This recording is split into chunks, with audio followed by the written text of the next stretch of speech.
Welcome. Sorry, folks. This is a live TV show. We were having a little pre-show discussion. It snuck up on us. Welcome to another live edition of Pittsburgh Sportsline in the BPTV studio. Right here where the library, the police offices are, you can find us. We're in our insulated little studio here. It's great. I'm Al Levine, the talking machine. Chip Hayner's with me. Smoking Jim Frazier, a.k.a. Stevie Wonder, is back with us. We still don't know what's wrong with him, but he's with us and can talk, so we're great. I got some promos here. We got sports to talk to you about. You know that. Let me start with the first promo. Can you get that camera ready? We'll do it. Olive Oil's Pizzeria. Here we go. How's that camera? Look at the work. Steve's in the control room. Zach's in the control room. Anybody else in there? No. All right, thank you. I won't name anybody else. They're enjoying that large pizza, the XL pizza we had with pepperoni, bacon, and sausage. If you hear munching in the background, that's Smoking Jim Frazier. Frank Fanero sponsors our show with a steak hoagie and a XL pizza. We appreciate it, and we don't mind talking about it. Call 412-831-1900. Talk to Riley. Riley's in 10th grade at Bethel Park. She cut our hoagie and pizza tonight. So she'll take care of you. They got plenty of specials. Check it out. Next, the Joey Fabus Childhood Cancer Foundation. Joey, before DIPG, after DIPG, the brain cancer that took his life before his 9th birthday. They've raised over $100,000 the last 4 years. They had a great night of the races, and it was a great time there. 11 races, raised over $6,000. A lot of people were at the community center. Al Levine, the talking machine, was there, and I couldn't even buy a horse. I can only bet on the horses. So it was a great night by all. Next, the Bethel Park Historical Society's Schoolhouse Arts and History Center. It's a great 501c3. They rent out the place. They have a brand new coffee shop. You got to stop in there. It's 2600 South Park Road. They have great coffee. I love their green tea. I had a pot of Dragonwell green tea the other day. Thank you, Matt. Check out Reginald's Coffee. They're open from about 7 o'clock till 2 each day. It's just a great place, great corner location in the building. It's a 100-year-old schoolhouse, and they've remodeled it tremendously. You got to check it out. Next, wanted Bethel Park groups and organizations who need money. $100 to $5,000 to help your group and organization in Bethel Park do great things. Go to bpcf.org, get an application, come in and talk to us when we have our meeting. I'm a trustee on the board. We'll hear your case and see if we can get you some money. Over $100,000 was donated last year, so they have money and they will lend it out. Next, Dave Cable likes to have a little fun at my expense. Tell them Uncle Al sent you. Al Levine, the talking machine of BPTV, producer and host of Pittsburgh Sportsline, said, I want you for BPTV. You can be like Steve and Zach, running the audio and the cameras and tweaking it to make us look good. Look at the color on this white page. 412-831-3304. Tell Dave Cable, I want you for BPTV. You can help us on location at different things and shows that we do, and even be here in the studio and take care of business that way. Next, we're sponsored by Skeets Lewandowski of Skeet Service Station. He sponsors our What's on Your Mind. Call him at 724-348-4715. He works on anything and everything that runs on gas. They just opened up a Pittsburgh drive shaft company there. They got all this equipment to make drive shafts and all kinds of things like that. They have a forge. They have a milling station. It's unbelievable the tools and things that they can do for your car and your vehicle. So check it out. That's right past Trax Farm. Mineral Beach was sold, I heard. I was at the Tiki Bar the other day. It was rocking and rolling with Shady Muggs and my man Bob Ridgway. Thanks to the great show they put on, Southern and Country Rock. They rock the house. Great crowd. It was a great day in the sun. Got a little tan, smoking Jim. None of that spray on. Au naturel. Right from the tiki bar. We got Chipper in the middle. All right, we're going to start this show right now. Smoking Jim Frazier, what's on your mind? Thanks, Al Levine, the talking machine. And if you want the green, Coming at you. You got to see Levine. My old quarterback option days of high school. When did you ever quarterback? What year was that? I missed my pitching days in Pony League. I got no witnesses to that. My pretty pony. Hey, I tell There's you not what, one witness that can come forth and say Smoking Jim ever threw a fastball. I tell you what, man. Tell us. A little elderly white lady. Well, not elderly, but she was a little. You bringing the race card up already? No, sweet. She come up to me. I'm at the get-go here in Bethel Park, and she comes up and she says, You're famous. She says, I like that guy that hits that home runs for the Pirates. I said, Josh Bell. So we got to talking baseball. So hi out there. I don't think she knew who I was, but we talked a little baseball. So that Josh Bell, does he have a chance to maybe get close to the home run? If he keeps hitting. What's the single season home run record? For the Pirates? No, I mean for the baseball. Well, Like 74. Yeah. 73, 74? Mm-hmm. Who got that? Who hit that? I don't remember the guy. some bum named Barnes. Okay, Barry Bonds. He's sort of like the hit champion that you worship, Pete Rose, who will never get in the Hall of Fame. Well, I want to thank the Pittsburgh Pirates for, they didn't come through on my zoo tickets, but I told them I wanted to see my L.A. Dodgers, and so I had some tickets to Saturday night's game, and I appreciate that. And What time did you show up for the game? well, Late. only stayed an inning and a half because it looked like rain. But I did bring my broom for the sweep. But I tell you what. Wait a minute. You stayed for an inning and a half. There was a 2-hour rain delay, okay? So you're telling me you showed up at 9 o'clock.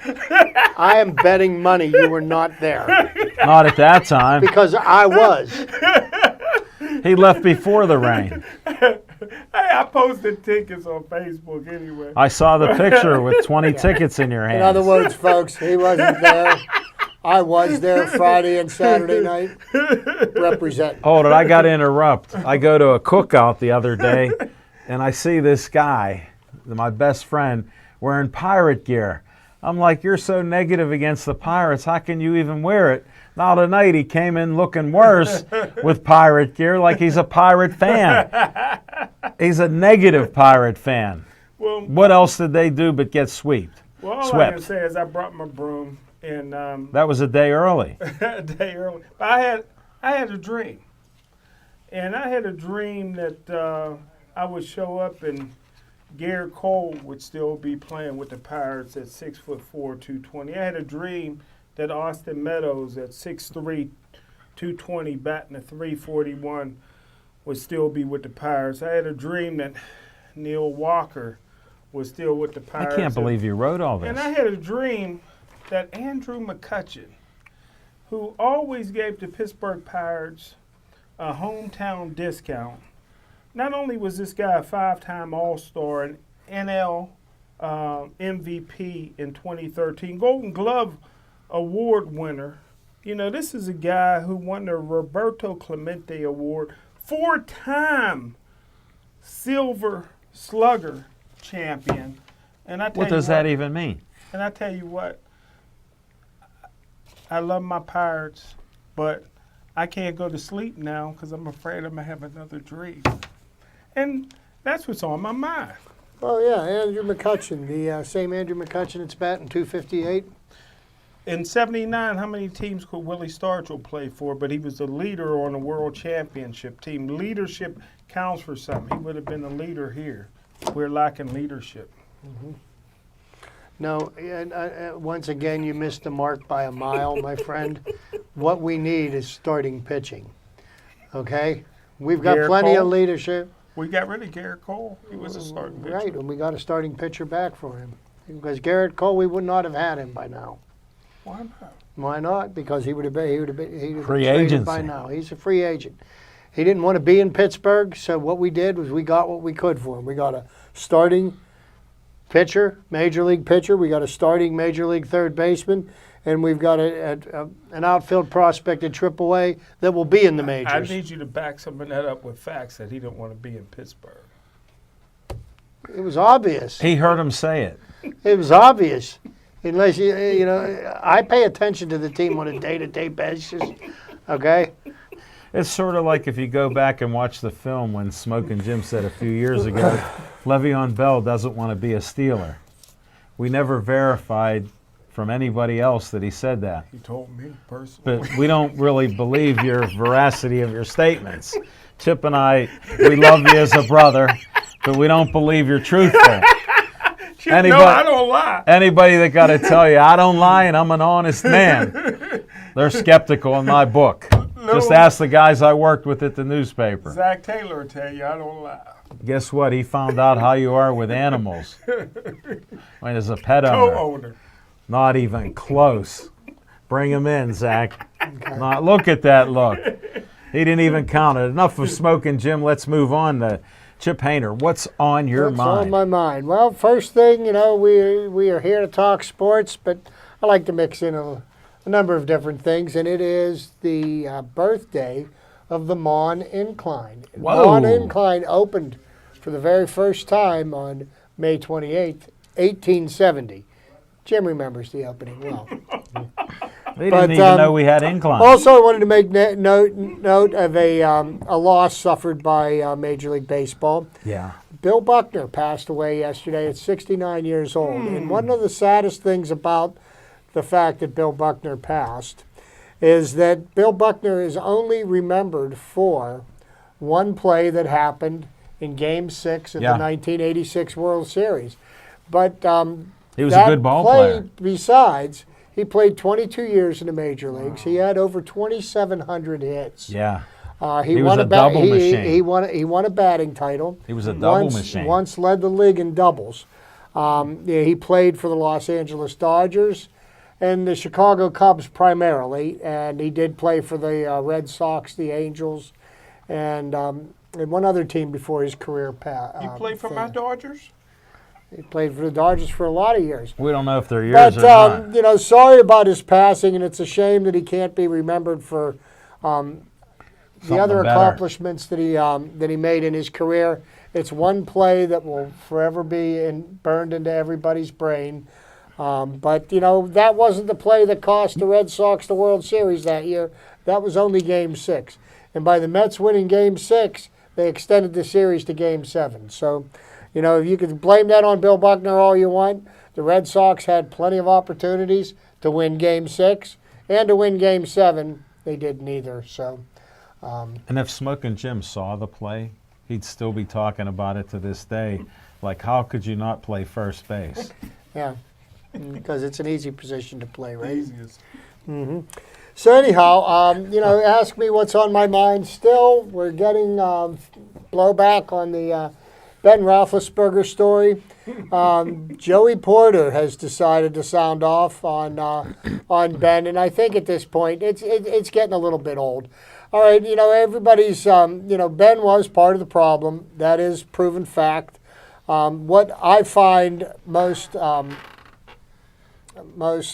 amusing about the whole situation is how the sports writers in Pittsburgh defend Ben, how he could possibly not have done anything wrong to offend anybody. He did not abuse his power. He walks on water. He gives candy to little children. And he ignores most of them. And all of these other things. I mean, it's almost laughable at how these people are just tripping over each other to polish Ben's boots. But, he's not... Including Smokin' Jim Frazier. He's not worth the effort. All right, yes, he is a good quarterback, okay? And I'm glad he's the quarterback of the Steelers. But other than that, I have a very low opinion of him. He's the first one to throw any one of a number of his teammates under the bus. And, so, hey, we've got him for 3 more years. And all I got to say is after everything that went down and it has come to light in the last couple of months, he better produce a championship in the next 3 years because, his mouth has dug him some pretty deep holes, and he needs to get himself out of it, and the only way to do that is to win football games. So I'm tired of talking about all the drama last year, Ben this, Ben that, Antonio Brown, Le'Veon Bell. It's over with. It's 2019. Everybody seems to think, and this gentleman to my left believes that the Cleveland Browns are going to be the cream of the AFC I think he North. said they're going to the Super Bowl. Well, let me tell you something. The Cleveland Browns are going to be lucky if they match last year's win total. Whoa. Remember it? You heard it here. They won seven games last year, and they won't win 7 this year. Mark my words. I'll bet you a Snicker on that. I'll bet you a Snicker and a Milky Way. Wow. You heard it here, folks. Does that work, rest, or play, right? Three Musketeers. Too. All right. Thank you, Chip Hayner. Yep. What's on my mind is Steeler OTAs are in a week. I didn't hear anything about it. Nothing derogatory, not even reports on the players. It's like quiet there. So go with the Steelers OTAs. How can we go wrong? The drama show's gone. Now let's see what Tomlin does. See who his favorites are now, who he's going to let get away with murder. We'll have to watch that scene and see who he enables to get away. I know it's not going to be any offensive linemen, that's for sure. They got to maintain their grunt status and keep making holes. So we'll see what happens, but it's a pleasure not to hear anything except I don't remember that Joey Porter. Why are they even talking to him? What relevance does he have to any football team? And oh, by the way, who picked him up as a coach? Oh, nobody. Okay. That's why they're talking to him. No point at all. So that's what's on my mind. And as far as I missed Big Chest and his report, heard it wasn't much, but glad I missed that. We're going to start talking some fiction and fact from Smokin' Jim's Almanac.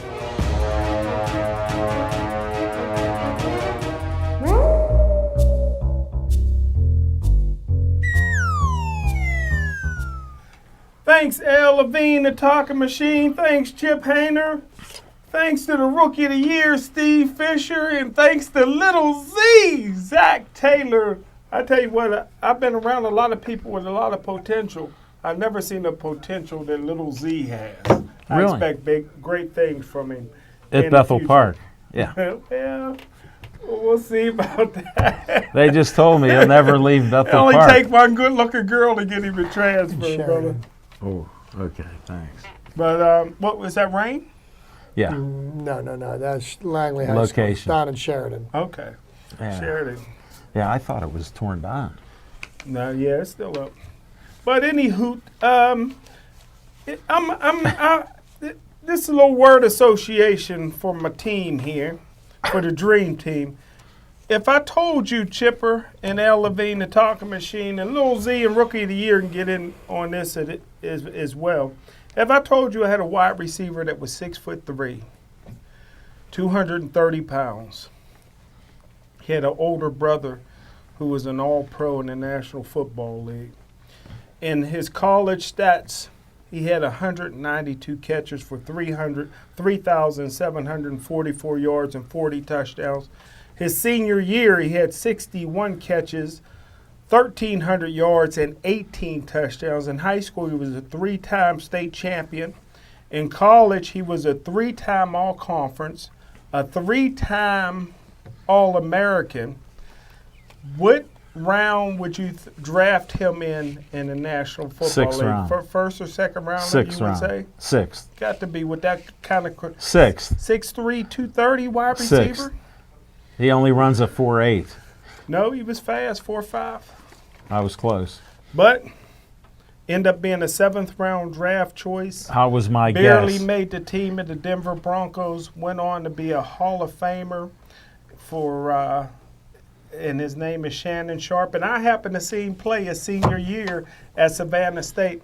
My cousin, who was a high school senior at Savannah High School, before he went on to Middle Tennessee State, for after 2 years of getting beat up, he quit. But I seen, and you talk about a man amongst boys down there at Savannah State, and I could never understand. And what's your point of this? I could never understand. Well, it's fiction and facts. I seen him play, but here's the point that I was making. I thought there'd be one. Seeing him being a great player and how the NFL missed it. Still, how do you miss something that Well, I obvious? said 6th round. How was I? Pretty good. Yeah, it should have been a first-round draft choice. See how great his brother was in this credential. But how about a guy from Alabama who was only a 17th round draft choice? Nobody in the NFL would have drafted him, but the basketball coach at Alabama knew the general manager of the Green Bay Packers in 1956. He says, we'll take a chance on drafting Bart Starr in the 17th round.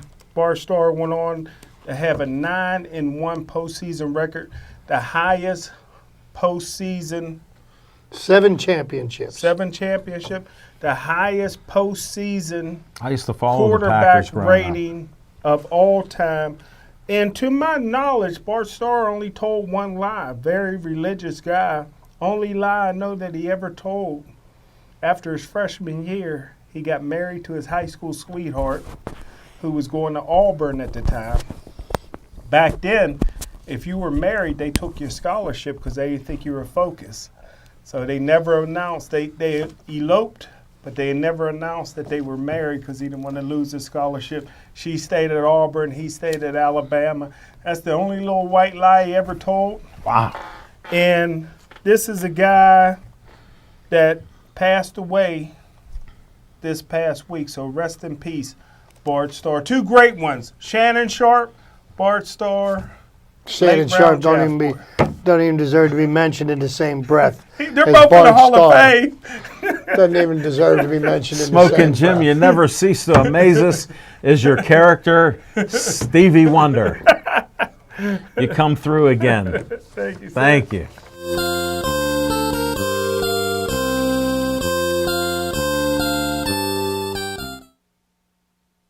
Everybody, and just to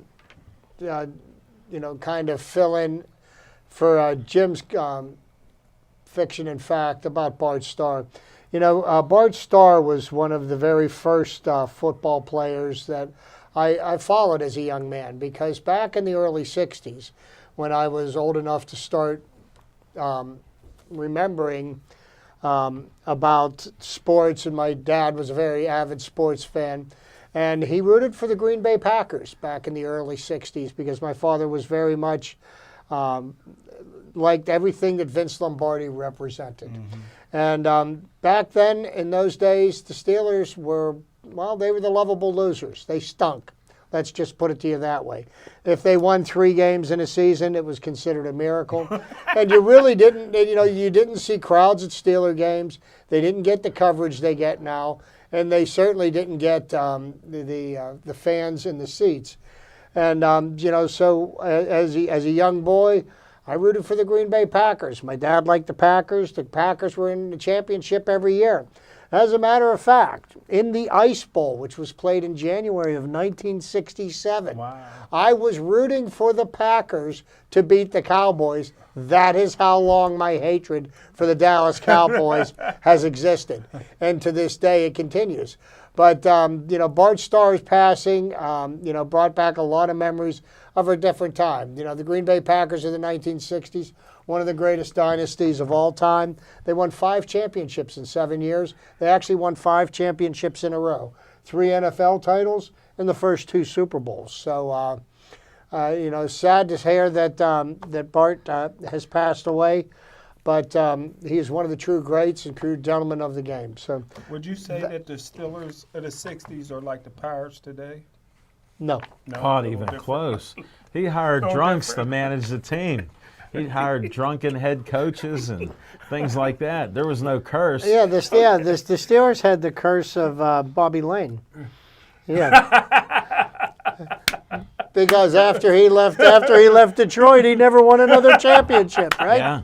He didn't win much of anything. He used to sit at Dante's bar in Brentwood until 10:30 on Sunday morning.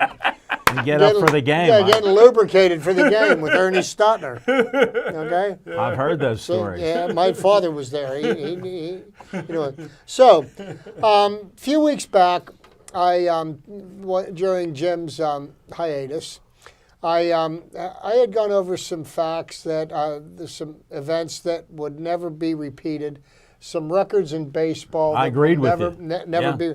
So you know what I'd like? I decided today I was a little pinched for time, and I was looking for something to add to tonight's show. So I decided to start going into some of these feats that will never be accomplished again in Major League Baseball, and we're going to talk about the people that performed these feats. Nice. Okay? And that brings me to a gentleman named Johnny Vandermeer. Now, Johnny Vandermeer, and I know Alan knows this one. I know Jim doesn't have a clue. No. Johnny Vandermeer had not a very famous baseball career, but he did have one moment in the spotlight, and it is a moment that will never be repeated. In back-to-back games, he pitched back-to-back no-hitters. Wow. So, Wow. Johnny Vandermeer is an American professional baseball. He played Major League Baseball as a pitcher, most notably for the Cincinnati Reds. Vandermeer is best known for being the only pitcher in Major League Baseball history to throw 2 consecutive no-hitters. After the impressive start to his Major League career, he experienced problems controlling the accuracy of his pitching, and his later career was marked by inconsistent performances. Vandermeer threw left-handed and batted as a switch hitter because he was a real baseball player. See, real baseball players, they play in the field, and then they get a chance to bat. Okay? He had an inauspicious start to his professional baseball career. He was signed by the Brooklyn Dodgers as an amateur free agent in 1933 and assigned to the Dayton Ducks. Whoa. Dayton then sold his contract to a Boston Bees minor league affiliate, the Scranton Miners of the New York, Pennsylvania League. The Miners found his playing ability to be lacking and sent him to the Cincinnati Reds affiliate, the Nashville Volunteers, in a trade for Tiny Chaplin. From Nashville, he was sent to the Durham Bulls, where the Bulls manager and catcher, Johnny Gooch, was credited with helping control the wildness of Vandermeer's pitching. In 1936, he posted a record of 19 wins against 6 losses for Durham. Wow, what a record. Vandermeer made his Major League debut with the Cincinnati Reds April 22nd, 1937, at the age of 22. He won 3 games, lost 4 before being sent back to the minors, with the Syracuse Chiefs for most of the season when the Reds called him in September. The following year, June 11th, 1938, Vandermeer pitched a no-hitter against the Boston Bees. 4 days later, because they didn't rest for 5 days, they pitched. That's what they did. 4 days later, against the Brooklyn Dodgers, in what was the first night game ever held at Ebbets Field, Wow. he threw another no-hitter, becoming the only player in Major League history to throw 2 consecutive no-hitters, a historic record that has never been tied and almost certainly never will Nobody be. will touch it. What did he Vandermeer- do in the 3rd game? That's what I want to know. Vandermeer's performance earned him a role as the starting pitcher for the National League in the 1938 All-Star Game held Wow. at Cincinnati's Crosley Field. The American League team, having won 4 of the previous 5 All-Star games, was favored to win the game, but Vandermeer pitched 3 scoreless innings and allowed only 1 hit, as the National League went on to win by a score of 4-1. He ended the season with a record of 15 wins against 10 losses, a 3.12 earned run average for the 4th place Reds. He might have won more games, but spent nearly a month in the hospital being treated for boils late in the season. I think that was a little too much information. Wow. After his impressive rookie season, Vandermeer... Smoking Jim would have never said that. I don't even know what boy See, is. I just deal with the facts. Vandermeer had a disappointing 1939 season when he fell ill during spring training and then Boils again. suffered an injury when he slipped on a wet pitching mound in Pittsburgh. Whoa. See, and the Reds and the Pirates are still going at it. He posted a record of only 5 wins and 9 losses and an earned run average of .467. Early in the 1940 season, he began to experience problems controlling the accuracy of his pitches. In June, the Reds released him back to the minor leagues, where he played for the Indianapolis Indians with 6 wins and 4 losses. He returned to the majors, posted a 3-1 record, including a 12-inning victory against Philadelphia in September that clinched the National League pennant for the Reds. In the 13th inning, hit a double, advanced to third base then scored the winning run on a squeeze bunt. No way. In the Wow. 1940 World Series against the Detroit Tigers, Vandermeer made only 1 appearance when he entered Game 5. With the Reds trailing 7-0, he pitched 3 scoreless innings. The Reds lost the game 8-0. The Reds went on to win the series in 7 games. It would be the only postseason appearance of Vandermeer's career. So just an idea. So his career highlights and his awards. He was a 4-time All-Star, 1938, 39, 42, and 43. A 1940 World Series champion, 3 times National League strikeout leader from 1941 to 1943. He was doing some throwing. Pitched 2 consecutive no-hitters. He's in the Cincinnati Reds Hall of Fame. Career win-loss record, 119 wins, 121 losses. Earned run average, 3.44, 1,294 strikeouts. So, more to come as we go through the summer. As Whoa, you'll highlight somebody. I will highlight somebody, and sometimes I might decide to highlight a year. And I think a year that would be a great year to highlight, just to give people something to think about, 1941. I knew was a you'd very go good right year. there. 1941 was a very good year. Don't tell Smoking Jim what happened in that year. That's a tease. Well, before you go to Al Levine, the talking machine, I don't believe anybody with a losing record should be in the Hall of Fame. Do you? He's not in the Hall of Fame. You He's said in he's the Cincinnati. Cincinnati Reds Hall of Fame. So's Pete They can do Rose. whatever they want. Hey, They can do Smoking whatever Jim. they want. Oh, so's Pete Rose. He's not. The only reason he's in the Major League Baseball Hall of Fame is for consecutive no-hitters, which has never been done before. With a losing record, why is he in Cincinnati's Hall of Fame? Because Pete Rose is in there, Because too. Cincinnati's a bunch of losers. Yeah, Pete Rose is in there. I mean, they had Pete Rose. They couldn't have had a bigger loser. Yeah. Now, did you think that he threw the no-hitter at a night game because of poor lighting and batters couldn't see the ball? I don't know. Wasn't there? Yeah, like I Maybe said. maybe all the batters were wearing dark glasses. Stevie, where do you come up with these ideas? See, at least my glasses are tinted, and you can see my eyes. See? I can't see Stevie's eyes. But I agree with you guys. That'll never happen again because they got better lighting at night. Yeah. No, Thanks, Smoking. no, because pitchers don't pitch complete games. They got a pitch count now. They got a pitch count, and they're going to pull them after 6 innings. Thanks for your input, Smoking Jim Frazier. Thanks, Chip. I appreciate that. Johnny Van Meer. Excellent.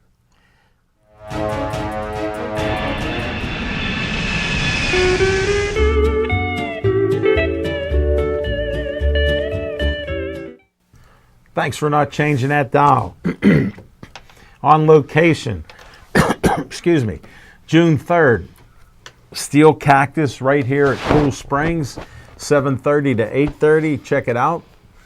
We got some great guests. Judge Arnone's one of the guests. Frank Vasquez from AHN. He said to say hi to Smoking Jim Frazier. He got plenty to talk about. He even wanted to meet me over some green tea, but we're not doing that. He'll be at the show. A couple other guests I'm working on getting some confirmation, so I don't want to put their names out there because they may not confirm. But we'll have that done. Then June 10th, we got Teddy Marconja and his boxers. He trains at Gold Medal Boxing on 51, and he's had quite the record getting to the Nationals each year. He'll tell us some boxing stories and have his boxers on. And I got Attila Domos coming. He just won his 3rd Pittsburgh Marathon hand cycling championship. Wow. He's agreed to come on. He can't wait to have some more pizza at Olive Oil's Pizzeria. Just talked to him today. And we may have a couple other guests that come with him, so we'll check that out. That's on June 10th, Olive Oil's Pizzeria, 930 Brookline Boulevard, 7:30 to 8:30. Come on out. Then on the 17th, we're going to be at the VFW in the boxing ring. It's a 100-year-old building. We're going to have guests that night. Jose Carabello and his team are going to be there. We got a couple movie people that'll be in the show, so I'll get you names and details when that comes up. We got a Facebook event page for the June 3rd event. Judge Arnone, I saw him on a parade. He marched past my house. He goes, I got 25 people coming, talking machine. So we should have a great crowd at the Steel Cactus. Once Smoking Jim finds out where it is, we'll be there next week, next Monday, 7:30 to 8:30. Be there. Don't miss the shows. Got a few this month, so it'll be a good month. Then we also have boxing on Saturday night, the 22nd of June, at the VFW in Millvale. So we did the first Golden Gloves boxing there. They wanted us back for another boxing show, so we're going to do more boxing. It'll be a fun night. Smoking Jim guarantees he'll be there early, so he won't have to walk 2 miles to go do the fights. But we'll have some fun. Stay tuned for our on locations, and we're going to come back with some Bucko talk.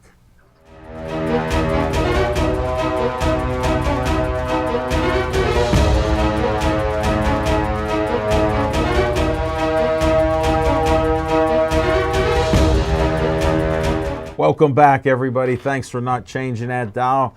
We got some Bucko talk. It's been a tough series here, getting swept by the Dodgers. Smoking Jim was just so happy that they got the sweep on him. He even showed up for one inning on Saturday. I doubt it. He didn't show up. There was a 2-hour rain delay, and I know he didn't get anywhere near that ballpark. I drove past. You did not. He had tickets out in his car. He didn't use them, that's all. Well, those things happen. Buccos need starting pitchers. They got so many injuries. Had the new young kid Keller there. Gave up 6 runs in the first inning. We saw the bad. Then we saw the good after that. He did put 11 out in a row. And what did he have, 5 or 6 strikeouts? 7 strikeouts. Okay. He retired 11 in a row. He pitched well in the second, third, and fourth inning. And I think he just had opening night jitters. He was like Smoking Jim was when he come back from whatever injuries he may have had. Well, He was generally a little what slow. happens with these young pitchers when they come up is that they, He's only 23. he's only 23, but they get the adrenaline going and they're overthrowing their pitches. And so basically what happens is you start losing the movement on your pitches. And of course, you get into the first time against major league caliber hitters. They like the fastball. But, here's the one thing you have to give the young man credit for. He could have folded. He could have completely collapsed. 6 runs in the top of the first inning, in the bottom of the first inning, and yet he stuck in there. He kept his composure. Started striking out guys. And then he started doing what he's proven he can do. He started pitching. And his stuff does play. Now, the Pirates did send him back down, and they did say before they brought him up that the reason they didn't rush him up or they didn't feel that he was ready. And, did last night prove that maybe they were right? Yeah, maybe it did, maybe it didn't. I do believe that we'll see him on the mound. Don't ask Smoking Jim about it. He'll tell you they're right. We'll see him on the mound again before this season's He has over. great potential. He's gonna do just fine. But speaking of great potential, the Pirates started out the season, and it seemed like they were stacked with starting pitching. And, the plans that they had in place for this season all seemed to make sense, at the beginning of the year. And the Pirates have had more injuries than any other team in Major League Baseball. And that makes you wonder, what are they doing? Is it something in the water? Is it something in the way of that they're training these guys? Sure. That caused all these people, and I'm sure they're looking at all of these things. But to look at the fact that the Pirates are 26 and 26, with 2/3 of their team should be playing in the minor leagues, has no business playing in the major leagues, but are playing in the major leagues out of necessity. And I think the Pirates are going to have a really interesting dilemma on their hand here in about a week, 10 days, when Corey Dickerson gets done with his How do you take rehab. Reynolds out? Brian Reynolds, to me, that young man needs to be playing left field for the You Pirates. see how cool he is? Like he's been there before. He's like unbelievable. And when he hits the ball, he hits the ball hard. You know, even when Yeah, he hits it's it a at solid somebody. hit, yeah. He's not getting any cheapies, and he's got a nice arm. He's proven that he belongs in the major leagues. So that leads you to wonder, what can the Pirates do to bolster their pitching staff? And I heard a suggestion today, and and on the face, you would say, "Oh no, they can't do that." A trade. But ultimately, it may not be a bad idea. What is Starling Marte's trade value? I would be willing to listen to other teams. If you might be able to get a starting caliber pitcher, that would be something that would not be too surprising to see, because right now the Pirates, with Gregory Polanco in right, they've got Reynolds in left. Reynolds could very easily play center field. Yeah. They've got some young guys in the minor leagues too, but something's got to give, and the Pirates are looking at all options. Believe me, they're listening to what anybody has to offer, and they're not going to have a knee-jerk reaction and Right. just make a move. One of the things that they've been getting a lot of criticism for is the trade that brought Chris Archer to Pittsburgh. Yeah. And sent Tyler Glasnow and Austin Meadows to the Tampa Bay Rays. And, Chris Archer, now, I personally, I thought he was a great acquisition for the Pirates to make. I thought he was going to be a great 3-starter at best, possibly a 4. I did not ever see him as being a 1 or a 2.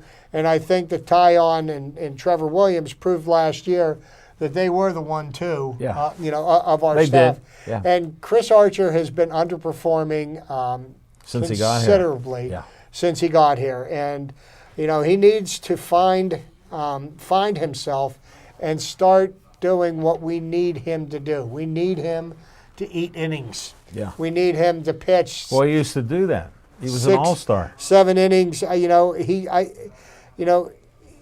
gets into so many, 10 pitch, 12 pitch at bats. There's something missing there. He'll start out 0-2 on a hitter, and then he nibbles and nibbles and nibbles around Yeah. the corners.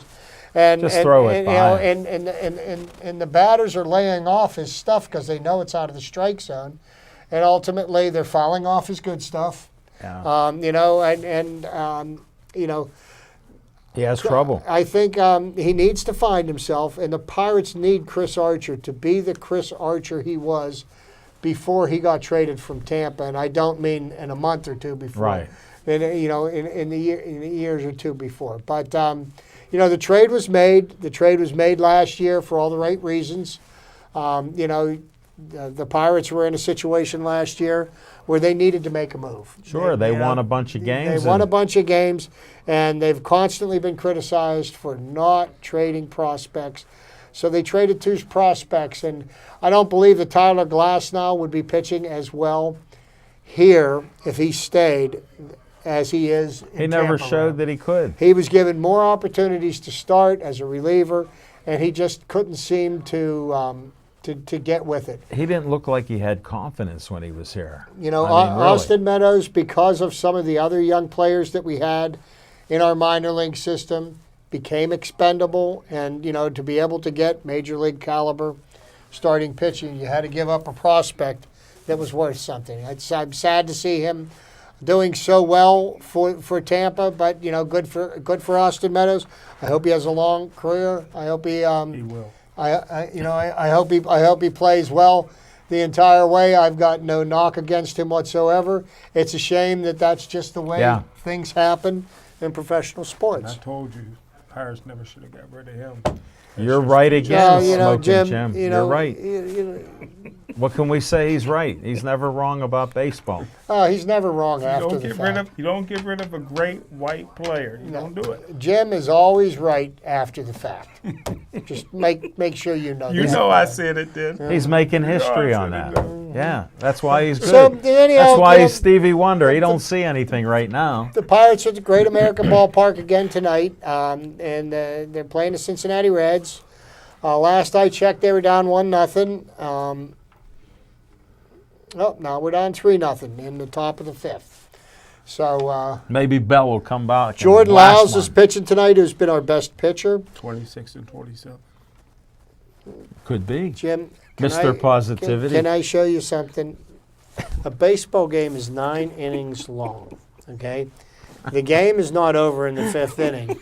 Generally, you get there around the 3rd or 4th inning. So by the 5th inning, you think the game's done.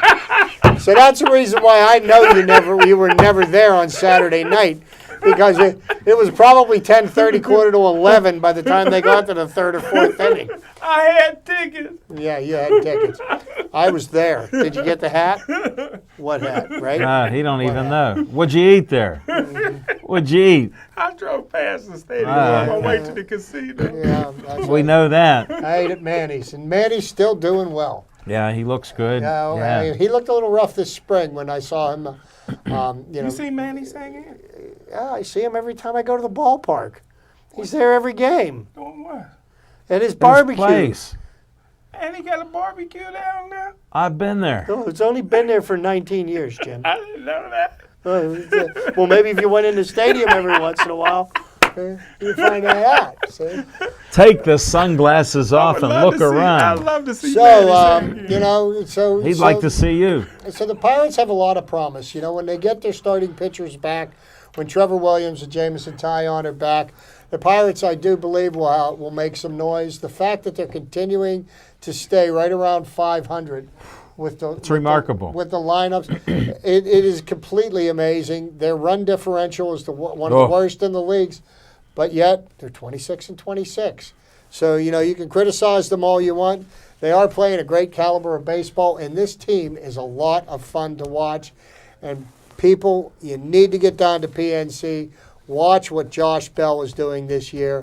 It is going to be remarkable. It's going to be a season that people are going to talk about for years to come. And, He just hit his 17th home run. Yeah, and he hit his 17th home run. And, I see some sports writer yesterday that, starts with enjoy Josh Bell while he lasts. Yeah. Well, you know what?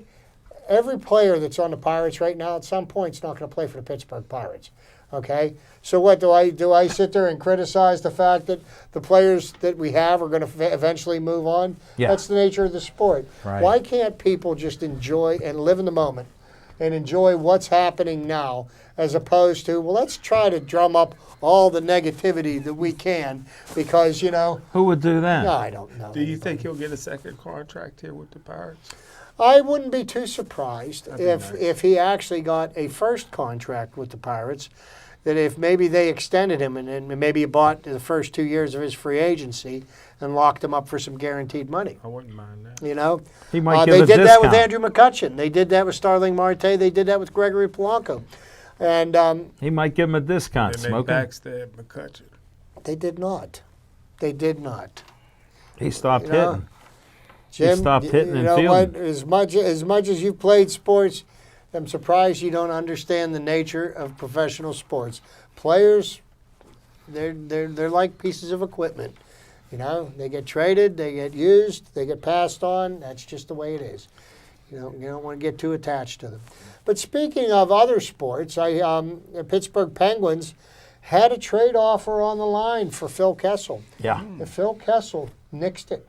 And Phil Kessel He has the right of refusal. He has the right of refusal. And Phil Kessel knows that his days are over as a Pittsburgh Penguin. And he's got one of 8 teams that he's willing to be traded to. And he's not going to allow himself to be traded to anybody but one of those teams. Yeah. And the trade that was on the table for Kessel would have been a good hockey trade, because we would have been trading 2 players that were in their 30s for 2 players that are 26 and 27 years old. Now, so we'll see what happens, because Phil Kessel knows now that the Pittsburgh Penguins don't want him back. But if the Pittsburgh Penguins can't find a suitable trade partner and can't get a kind of return, he's going to end up playing for the Penguins next year. Yeah. And what's that going to present for the Penguins? Because apparently Phil Kessel did not want to play on the third line. Yeah. He wanted to play on one of the top 2 lines. But when the Penguins did their best with Phil Kessel in the lineup was when he was on the third line. Right. And that's when we won the Stanley Cups in 2016 and 2017. when they moved him up onto the second line with Evgeny Malkin last year and this year, his production dropped. He went 2 months this season without scoring a goal, an even strength goal. And that's just not something that Didn't you he can only have. score 27 goals? So. Well, And he's known as a averaged- goal scorer. So. But still, that all being said, as bad of a year as he had, he still averaged a point a game. Right, just Okay. like Malkin did too. You but know, but he was that- minus 27. But it'll be interesting to see how this plays out. There's more to come, and I didn't want to make sure I didn't throw any shade on Jim's Golden State Warriors.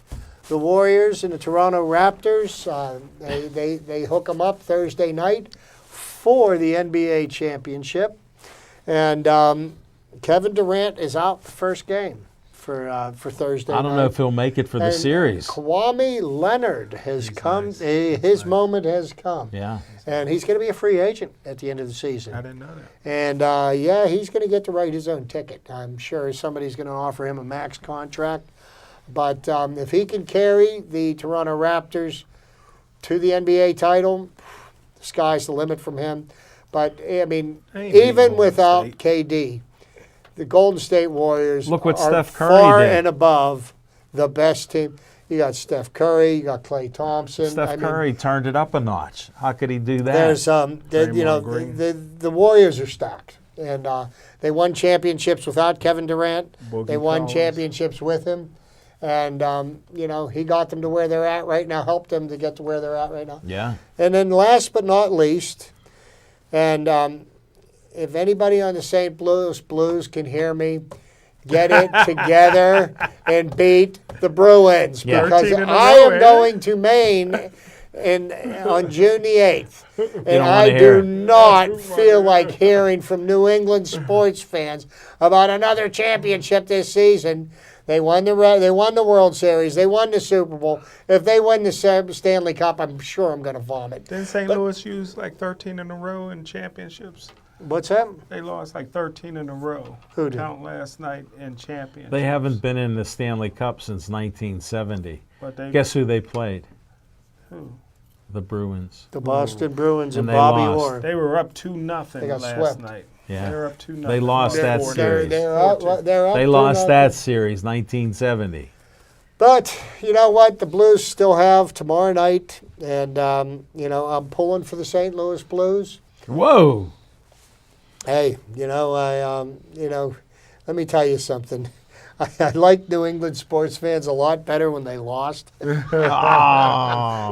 When they win, it's just painful. When you're heading up, Chip. Lobster still tastes good. Oh man, All 5 of them. Oh yeah. Well, don't you worry. We'll reduce the population up there significantly. Lobsters and clams and When you're heading up. Saturday, June 8th. All right. We're going up for a week. We're gonna go visit my father-in-law. I want me Nice. some syrup. It sounds like a good plan. Smoking Jim, you got anything else? I Any want more some- ticket? I want some syrup. What do you want? I want some syrup from Maine. Surf.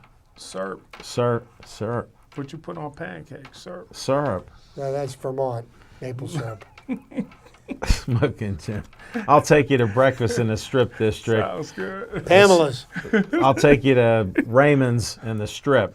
He has real maple syrup for his pancakes. As long as He also supports Michael Manna. As long as he got some sausage, go He with got it. sausage All too. right. We'll do breakfast there. All right, folks. Thanks, Chip Painter. Thanks, Smoking Jim Frazier. And thanks to all of you for watching our show. Hopefully we covered some sports for you, gave you some insights. This is Al Levine saying goodnight, and please stay Joey strong.